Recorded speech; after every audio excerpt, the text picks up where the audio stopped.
बहुत पुरानी बात है। एक जंगल में एक गुरुकुल था जिसमें दूर दूर से बहुत सारे बच्चे पढ़ने आते थे। एक बार की बात है, गुरुजी सभी विद्यार्थियों को पढ़ा रहे थे, मगर एक विद्यार्थी ऐसा था जिसे बार बार समझाने पर भी समझ में नहीं आ रहा था। गुरुजी को बहुत तेज गुस्सा आया और उन्होंने उस विद्यार्थी से कहा, जरा अपनी हथेली तो दिखाओ बेटा। विद्यार्थी ने हथेली गुरुजी के आगे कर दी। हथेली देखकर गुरुजी बोले, बेटा तुम घर चले जाओ, आश्रम में रहकर अपना समय बर्बाद मत करो, तुम्हारे भाग्य में विद्या लिखी ही नहीं है। शिष्य ने पूछा, क्यों गुरुजी? गुरुजी ने कहा, तुम्हारे हाथ में विद्या की रेखा नहीं है।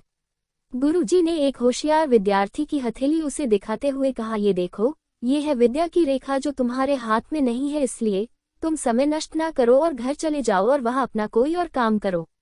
ये सुनने के बाद उस विद्यार्थी ने अपने जेब से एक चाकू निकाला जिसका प्रयोग वह रोज सुबह अपनी दातुन काटने के लिए करता था। उस चाकू से उसने अपने हाथ में एक गहरी लकीर बना दी। हाथ में खून बहने लगा। तब वह गुरुजी से बोला, मैंने अपने हाथ में विद्या की रेखा बना ली है गुरुजी। ये देखकर गुरुजी द्रवित हो गए और उन्होंने उस विद्यार्थी को गले से लगा लिया।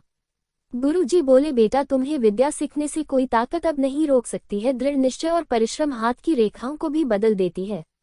दोस्तों, वही विद्यार्थी आगे चलकर महर्षि पाणिनि के नाम से प्रसिद्ध हुए, जिसने विश्व प्रसिद्ध व्याकरण की पुस्तक अष्टाध्यायी की रचना की।